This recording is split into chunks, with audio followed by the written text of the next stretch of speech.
All right, so this is the first one. And this is just a cantilever with a couple of loads on it.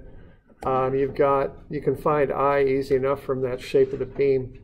You're given E, 30 gigapascals up there. And we just have these two loads. So what you want to do on these is just find the appropriate cases in the on the tables. Just be sure you're using, one thing is to be sure that you're using the proper table. So this would be the cantilever side. And what you'd be using there are the two loads, the first two cases, I think. And it's just a matter of combining them. I mean, that's really about it. So what you would be doing here on this one is just applying these two equations. All right. And so if you have a load at the end, it's minus PL3 over 3EI, negative because it's down. You can find BH³ over 12 for that beam, and it's 53.33 times 10 to the minus 6 meters to the 4. Notice I'm staying in meters here just to have consistent units. Okay, so that first one there would be minus PL3 over 3EI, so minus the load of 70,000 newtons, because you want newtons there, times the total length, which would be 2 meters cubed, over 3, and then divided by E and I.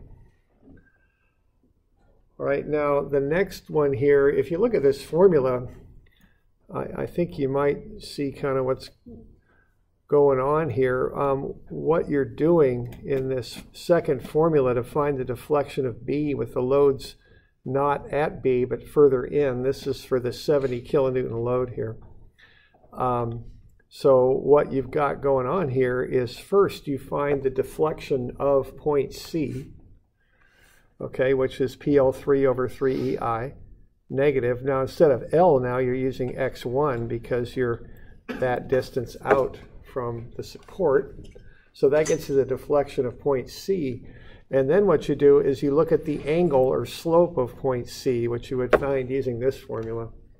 If you look at your case above, they'll show you how to find that slope. And then you just multiply that by the extension out. So what you're doing right there is you're taking the slope at C times the distance from C to B. So by taking slope times an x distance, you get a delta y. Okay, so that's what's happening there. That's why that formula is the way it is, okay? So you're just plugging everything into this and coming up with the final answer. It's 16.7 centimeters, 0.167 meters. So the thing on this is you just want to be very conscientious about your units. You want to stay in newtons and meters on this. That way, you know, your E and your I and the lengths and everything matches, and it'll work out. I mean, it's just a matter of plugging things in and just being a little careful about what you plug in and all that, you know.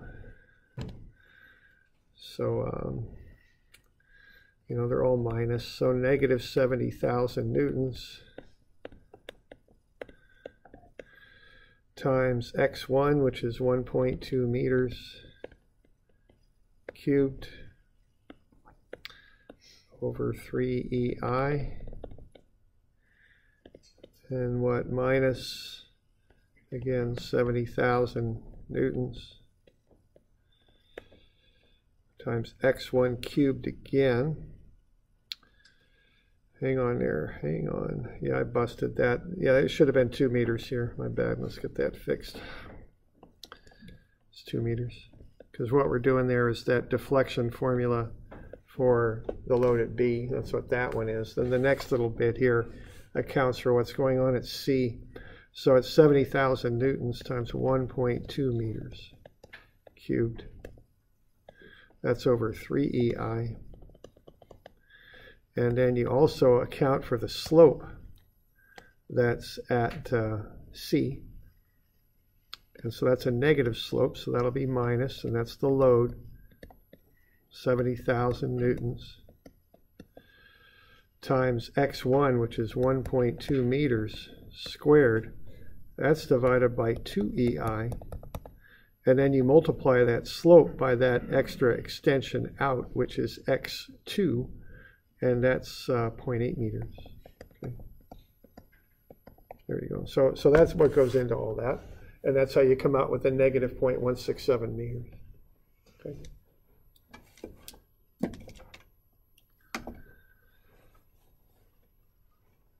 So, doing all right with that? And that's nothing too fancy there. You're just combining the two cases together is all you're doing. Okay. So we got the delta B on account of the load at B. We've got the delta C on account of the load at C. And then you look at the slope at C and multiply it by that distance out, the 0.8 meters. Because what you're doing there is you're looking at the slope. And what that is delta y over delta x. So if you want to find delta y, which we call that lowercase delta, that is the slope times delta x is what that is, okay? So that's what's going on with that. So we doing all right with that? Okay. So that's the first one. Right now, the rest of them get a little trickier than this one. This one's just they call it superposition. It just means adding the two cases together to get a total. That's really all there is to it. All right, now the next two involve this idea of overhangs and how you handle those. All right, so that'll be the next couple of them.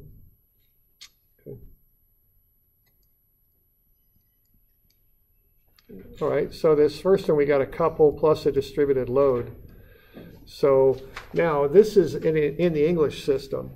So what you want to do with this, just right from the start, is you want to get everything into inches. So just be careful about that and get in the habit of taking care of that immediately. So that's 36 inches, 36 inches, 24 inches.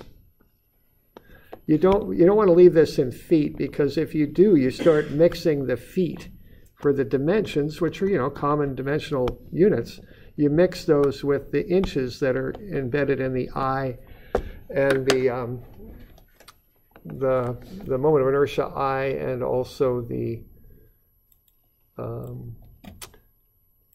other thing there, which is the modulus of elasticity. Okay, so we want to be sure that we get that kind of lined out. So kind of my habit here is first thing I'll get everything into inches. All right, and again, that 5 kips per foot. A kip is 1,000 pounds. 1 foot per 12 inches. That's 417 pounds per inch. I'm just getting everything lined out in pounds and inches. Same thing with this 180 kip feet. That's 2,160,000 pound inches is what that is. Okay. So I got, I just find I and I get everything converted into units that are going to work. All right, now what's going to happen here, I'm going to look for the deflection of point B, which is in the middle, and also point D, which is at the end of that unloaded overhang. Okay, I've got E given. Now that's a common E for steel. That's a good one to remember. It's 29 million psi. That's the common E that's used holds for structural steel. All right. All right. So what's going to happen here? There's two effects. The downward load I'm showing in blue, and what that is the beam will sag, and then it will come back up. So that downward load, the 5 kips per foot, which I've converted into 417 pounds per inch, what that will do is push point B downwards, and then point D will come up on account of that, because it'll angle down. You'll have a positive slope at C, which pushes point D upwards. Okay. Now I also have a couple there. If I have a couple, again, however you visualize it, think about a wrench, and you're turning that moment in at A. What that does is it bows the beam up in the middle. So B will be positive there, delta B, and the slope will be negative at C. So that'll push point D downwards So I'm showing that in red. All right, so these things are going to kind of oppose each other, you might say. They're going to act in different directions is what they're going to do. Okay, so we're going to have to look at the effects of each of those two things and then combine them. All right. And that's a bit of a mess there, but we got lots of stuff going on. All right, so what I'm doing there is I'm finding delta C, which now the nomenclature gets a little confusing here sometimes. The tables kind of work their way across. The tables often use C for a midpoint. I think that comes from using C for the word center, you know. Now we're calling the midpoint B, so you know, don't get those confused. What you call the points really doesn't really matter that much, but it does kind of confuse the nomenclature when you write stuff out. Okay, so what I'm showing here on this next slide, if I can get there, that is. Am I locking up? No, that's good. I'm not. Okay, here we are. So what we got going on there is I went ahead off the table, and for each of those two cases, the moment at A being 1, I found delta C, which is delta in the center. So where I am, I'm on the simply supported beam side, and I've got a couple over there. So that's on the bottom. And what I'm finding there is the maximum deflection, which would be the deflection at C. I'm sorry, it's not the maximum deflection, it's the deflection at C, would be ml squared over 16 EI. Okay.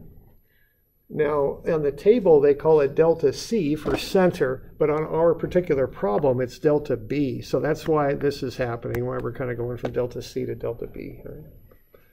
Now, that's going to bow that beam up there at C. So that'll be positive. And you just plug in the moment, put in the distance between the supports, square that, and divide it by 16 EI. And we get a delta that's positive 0.0838, and that'll be inches.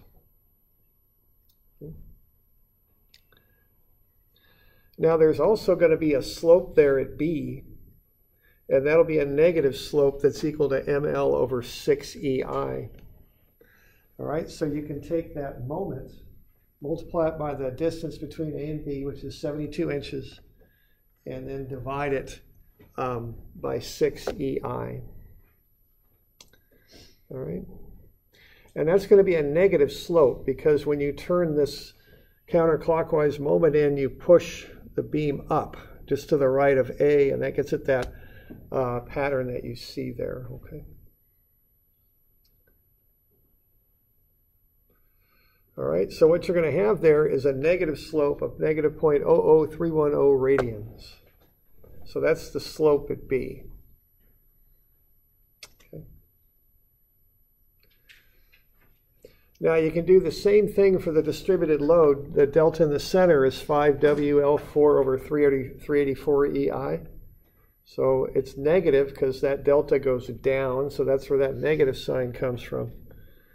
Okay, you know, that's where that comes from, negative 5 times 417 pounds per inch. So again, I converted that W times 72 inches, the distance between the supports to the fourth power, divided by 384 EI. And when you run that, you get a negative delta, negative 0.0175 inches. Okay. And then we can also get the slope at B. It's WL3 over 24 EI. So that's the slope at B. Now remember, the slope and the angle in radians are pretty much the same thing, so that's why I'm using that theta symbol for it. And so that's going to be a positive slope there at the support. That's going to be sloping up like that as you go to the right. So that'll be positive 417 pounds per inch times the distance between 72 inches cubed over 24 EI. So that'll get you the angle in radians. Okay. So to get the totals here, what you would do is you would find the total delta at B, just add the two together. They've got opposite signs, so you're actually going to find the difference. So plus 0.0838 minus 0.0175 .0663 inches for delta B. For the angle there, and actually I've got that mislabeled, don't I? I think that should be C, is that right? For our case, we're calling this point C right here. So that'd be theta C, so we just add the two angles in radians. So the negative .0031 negative plus the .0000776. The difference is a negative .002324. So the beam bows up, and the net slope there at B is downward. Now, as I was just describing there, if you have a slope, which is delta y over delta x, you can multiply it by delta x, which would be the distance from C to D, which is 24 inches.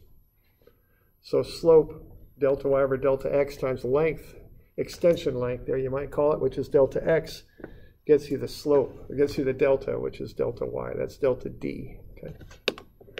And so when you multiply those together, you get a negative value because the slope is negative, so it's negative .0558 inches. Okay.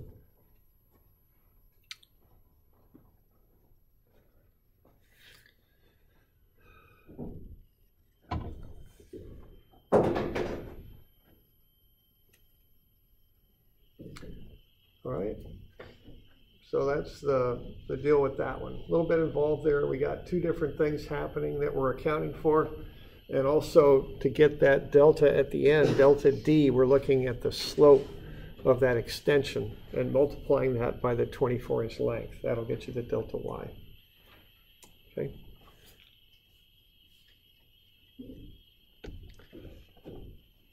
Doing all right with that? Got any questions?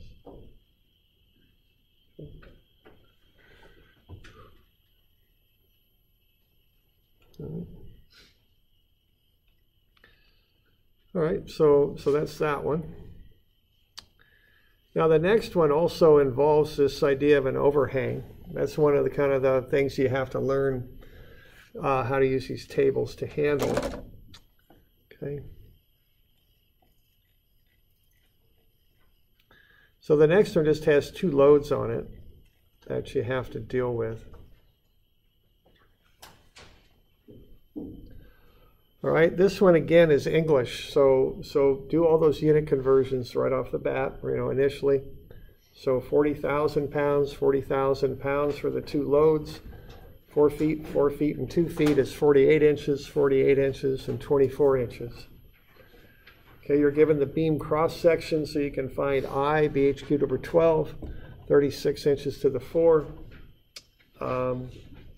Okay, now what we got there are two loads.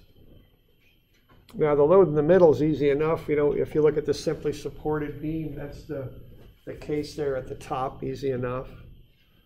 But the offset load at D, there's a procedure for handling that. We did one of these in class. We can do it again here. What that offset load there at D is going to do is cause a moment at C. Okay, so that's a clockwise moment. All right. And so what that's going to do there is cause that moment at, now it's at C on our problem that we're working on. On your table, it's over there on the other side. Not that that makes a huge difference, but it is something that we have to consider there, okay? So what we want to do is, based on these things, find how much the point in the middle deflects, point C, which we call on our problem point B, and you kind of have to get used to calling these things different things, okay? And then we also want to find delta D. We want to find both of those, okay? All right, now the one in the deflection of the one in the middle is easy enough. You just kind of find the delta on account of the load P, and then you also find the delta there in the middle on account of this load there, or excuse me, the couple. Okay, so we're going to calculate that couple. It's 40,000 pounds at a 24-inch offset, 960 pound-inches at C. So that delta C for that, you can see on the bottom of the simply supported table, is ml squared over 16 EI. Okay, that's over on the right on the bottom of the simply supported table. Now we also want to know what's going on with delta D here, and that, again, just like the previous one, that's going to depend on the angle here, whatever that happens to be, because the angle then you'll just multiply it by 24 inches, and that'll get you part of the delta. So that'll kind of come up like that in a straight line. But you've also got this downward load. And so what the downward load is going to do is take that straight line and bend it a little bit down too. So you have to consider both effects to find the total delta D. So what you're going to want to do there is find the total angle at that support, and then multiply that by 24 inches, and then add a cantilever effect here of a load on the end. So you're going to combine those two things together to get that delta. Okay.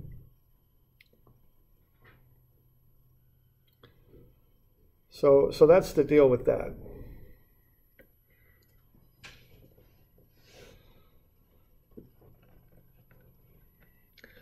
All right, so we've got these two things, and let's kind of look at those. The 40,000 pounds there is just pushing down on the beam. So that one's easy enough. That's going to come down like that. It's going to sag. So what that's going to be is a negative delta and a positive slope. All right, now the other thing that's going to happen is you've got that overhang with the load on it that creates this couple right here at C. Now what's happening with that, and you know, you could just think about it however you like. You know, I find it helpful to kind of have a wrench on there, kind of like that, and then that's going to be clockwise, so that'll be like that. So if you turn that beam clockwise at C, think about how it would deform. Okay. So if you think about that for a second, is that thing going to bow up or bow down? Yeah, it's going to go up, because if you take that and turn on it in that clockwise sort of fashion, so if I take this ruler here and I hold it here and here like those are my supports, and I turn my hand clockwise here, see what's happening here? Bowing up, right? So, you okay with that? And if you took a wrench and went like that, you'd pick this side up is what would happen. Okay, maybe that's the best way to think about it. I'm always trying to think of a way to explain it. You know, you can just kind of visualize it if you, you know, if you're comfortable with that, and you know, that's a good place to start. But maybe another way to visualize this stuff is to take that clockwise couple there and turn it into an actual couple. If you remember, couples from statics are like that, right?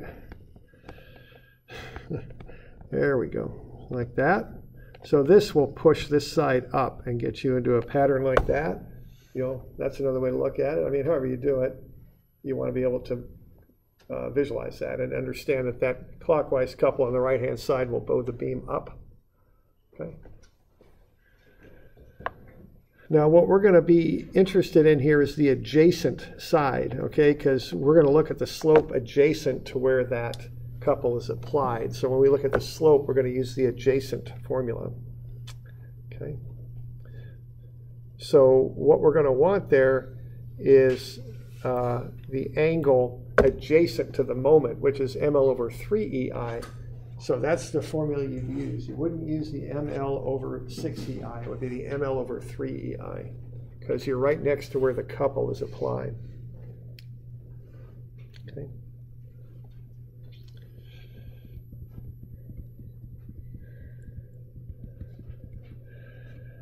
All right, so then you can get the delta B. That's, for us, that's the load in the middle. Okay. So there's the load, and that's pushing down in the middle of the beam. That's going to be minus PL3 over 48 EI plus ML squared over 16 EI. So one negative, that's the downward load in the middle, and then the moment bows the beam up, so that's positive. So I just pulled the EI stuff out, and I got minus PL cubed over 48 plus ML squared over 16. And you know, I just go ahead and calculate the PL cubed over 48 negative and the ML squared over 16 positive. Add those together and then divide by E and divide by I, and that'll get me delta B. negative 0.177 inches. Okay. So that's how much that beam would deflect in the middle. Okay.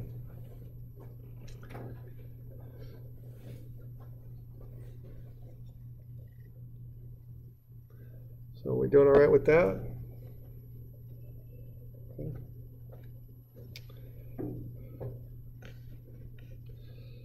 Now the next little bit here is we want to find the angle at C first, the angle or the slope, whatever you want to call it, all right? All right, now that's going to be PL squared over 16 EI. That's for the downward load. When that beam bows down on account of the load in the middle, the slope will go up. Okay, so as that thing bows down, your slope or angle right here is positive. But the couple will have the opposite effect. That bows the beam up, so that gets you a negative slope at C.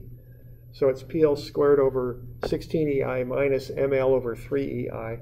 So again, I just pulled the EI out and did PL squared over 16 minus ML over 3. Run through the calculations, you get the angle there, negative 0.007356. That's radians. It's also delta y over delta x. Okay.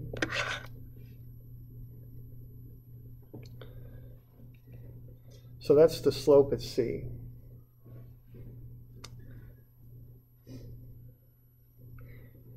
All right, now once you've got that, now what you want to do is consider the effect of that on the overhang. The overhang is 24 inches. So if you take that slope times 24 inches, you'll get the downward deflection of point D there out there. But you also have to consider the fact that D is loaded, okay, at the end.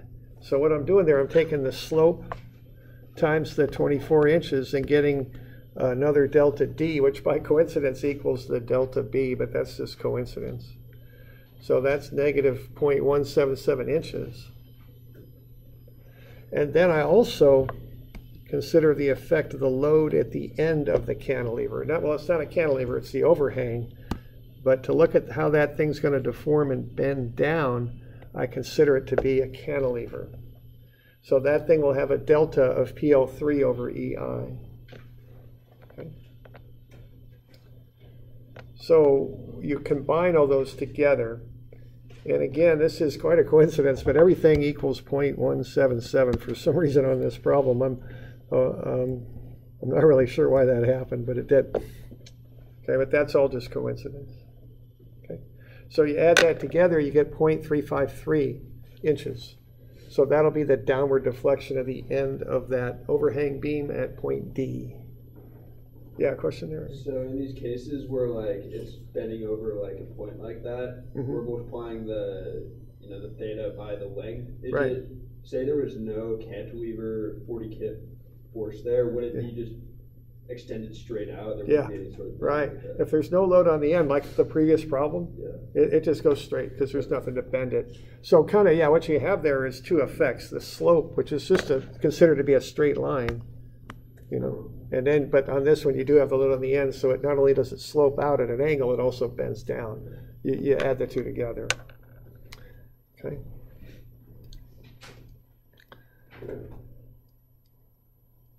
So we good with that? Doing all right? Okay. We're good? All right. All right, the last one looks like this, and I gave you an extra formula for this one.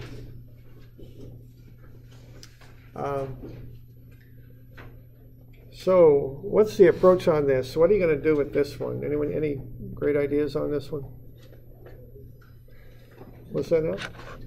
Yeah, you're going to cut it. What two things do you put together to get to this double triangular configuration here? There's two of them you have to combine. Maybe like two cantilevers out of the middle. That's an idea there, but I didn't thought of that. But I think that's not gonna quite do it, because see, the whole thing with a cantilever is you're assuming that then initial angle is 0. That's kind of the cantilever assumption. Coming out of the wall, that initial angle is 0. You can't. That doesn't work well combining that with a simply supported beam, because simply supported beams have slopes coming off the support. So cantilevers, you might be able to work with that a little bit, but it would be, you'd have to adjust for that downward slope coming out of A, which would be a little tricky.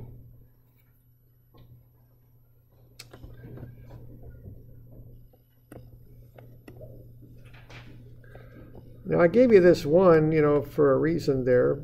So this is going to be part of it. What could you combine this with a little bit of subtraction to get to that shape we've got there? That's going to be one case right there.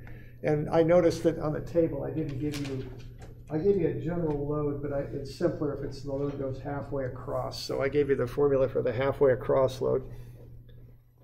What could you combine with this to get to our little double triangle configuration there?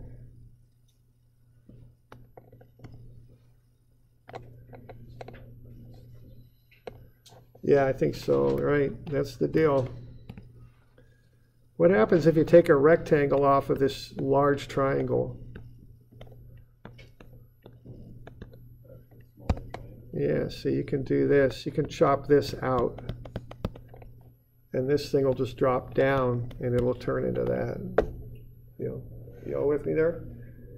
So you take that big triangular load, second from the bottom on your simply supported side, cut this out, subtract it out, and just think of this second triangle now. This thing here just drops down into that space that you cut out. And what you end up with is this. Okay. So that's how I do that. It's a subtraction method. All right, so you got to get a little creative with these sometimes, but that works pretty well there. Okay, so that's the deal. All right. So once you see that, it's just a fairly straightforward subtraction problem. You'll just extend that up, so that would be 720 kips per foot. Okay, like so, and then you'll cut out the rectangle is what you'll do. So you'll take that, and then you'll cut this out. Right.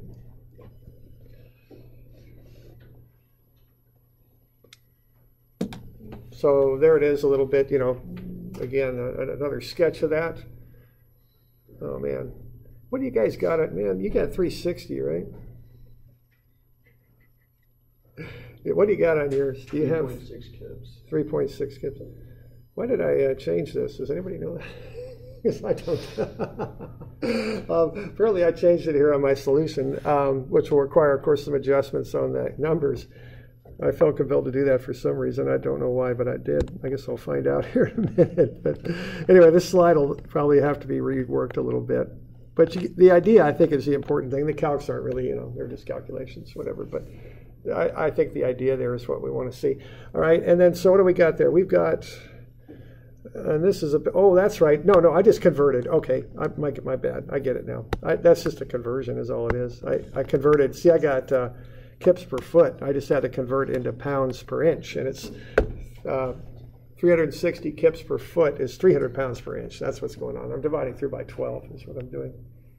So that's all fine. What I've got there is good. I forgot that I did those conversions.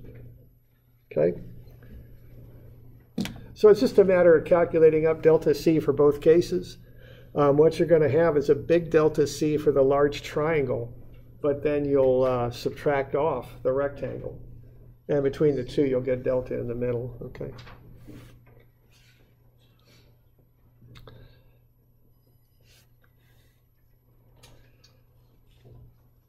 So, I'm not, structural engineering is kind of its own thing. It's a branch of civil officially, but, general civil is rather separate from structural. Structural is kind of a separate field. If you're just a general civil, you're probably not going to do too much structural just because all the liability associated with it. It's kind of a specialized field. And I've worked a little bit with structural engineers. I'm not really a structural engineer myself, but they do seem to use computer programs a lot for a lot of their analysis. There's such a high liability associated with structural that I think there's some good reasons why they do that. So again, my thinking is if you get involved doing this kind of stuff, if you've got simply, simple beams with simple loading patterns, you might well just use these tables and do things manually. If you get into more complicated situations, I wouldn't be at all surprised if you go on your software and start using that. Okay. They just came out with the software. It started coming out, I don't know, 40 years ago, something like that. Of course, it's, so it's been around for a while, and it's been developed for a while. Okay. All right, so that's what that one looks like there.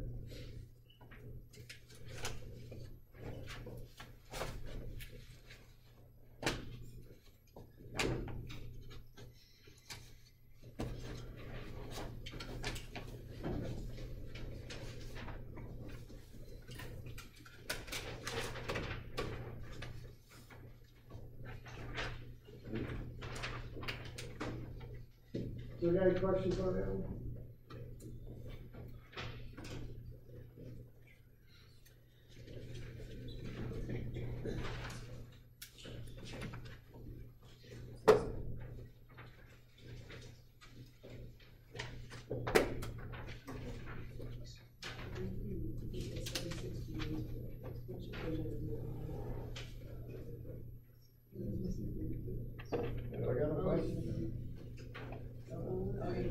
Easy that. It's sort of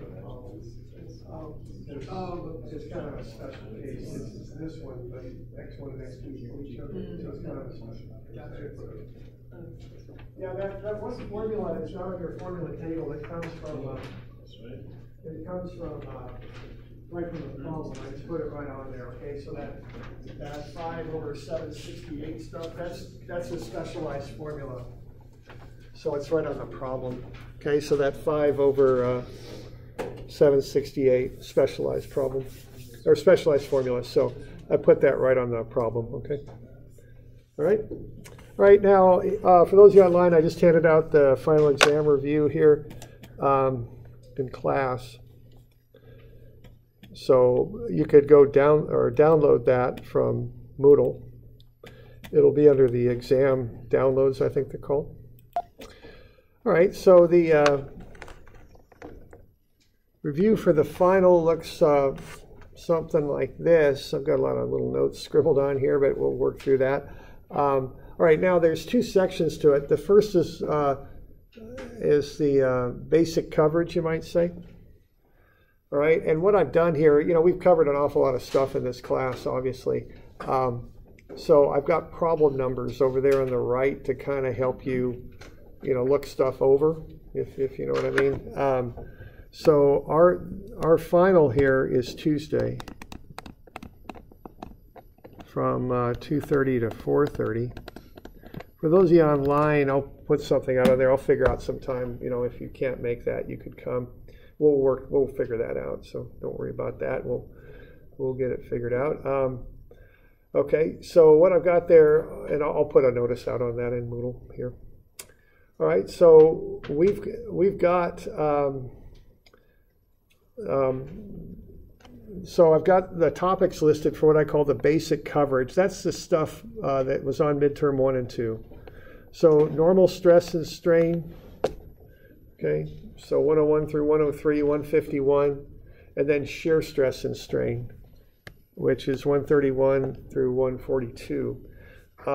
Now, that also was covered on page 200. If you remember page 200, that was just two blocks that have different loadings on them. So the gist of that, the thing to kind of understand about that was the idea of the difference between the two. I mean, that's a very fundamental idea. So you want to be sure that you understand that. Here we go, property review, open. There, here's page 200. And I don't know if you remember going through that, but there were just two blocks that had the same dimension, but they were loaded differently. Okay, one had a load in the middle, and supported at the bottom. The other had a load on the side and was supported at the side. So the one on the left was axial loading. The one on the right was shear loading. Okay, it's important that you understand the difference between the two. and kind of all the how to calculate things. Remember, the areas are what is attached. The length is the third dimension. So the area that's attached makes up 2 dimensions. The length then makes up the third dimension. That's how that works, okay?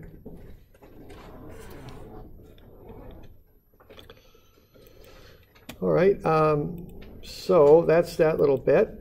What else do we got here? We got modulus of elasticity. You should know what that is. That's E, right? Okay. We did the biaxial stress. Remember to measure the angle counterclockwise from the vertical plane. So regardless how the angle is presented to you, you should use the angle measured to the plane, measured counterclockwise from the vertical. Okay, so if we have a vertical line here, we got to measure counterclockwise around to whatever plane you're going to find the stress on. And that's something to remember. That's just how you measure the angle for biaxial stress. Okay, always in that fashion. That's the angle that you input into the formula. Okay. We had Hooke's law, which converts from biaxial stress to biaxial strain and vice versa. And then we had torsion as well, which is based on the shear and the twist angle. Okay, I could also ask you some short answer questions, like how things fail and what they look like. Throughout the term, we've done a few things on that. We've done, we just looked at buckling a little bit. So remember that, how a column buckles when it's overloaded and it's thin and flexible. We looked at biaxial examples of failure, what a tensile failure would look like on a given plane. We also did that for torsion, with shear and normal failures. We did the demonstrations with the styrofoam cylinder and the Coke can and all that. Okay. So be able to visualize some of these different failure modes and what they look like. Okay. Okay, now the main coverage is what is the material since the last midterm. So that's going to be centroid and moment of inertia. So you should be able to calculate up a moment of inertia. Should be able to draw a shear and moment diagram. Should be able to calculate bending stress and shear flow also, which is very much related to shear stress. And then deflection. So the main coverage stuff will definitely be on there. So you'll definitely do all of those things. This stuff, I don't know if I'll get all of that stuff on there, but that's the important things that we did before the second midterm. Okay, I don't know if I'll be able to get all that stuff on there or not. It's a lot of stuff. Okay. All right. Now, I've got some test review downloads. There's some deflection examples in there you could look at. There's shear and moment diagram examples. There's a shear and moment review problem. And shear and bending stress review problem and a key in there that you could be looking at. So there's some stuff in Moodle that you could be looking at. We'll look at a good example problem tomorrow, I think, of going through some of these different calculations that you do. Moment of inertia, bending stress, and shear, I think, is what's on this thing. Okay.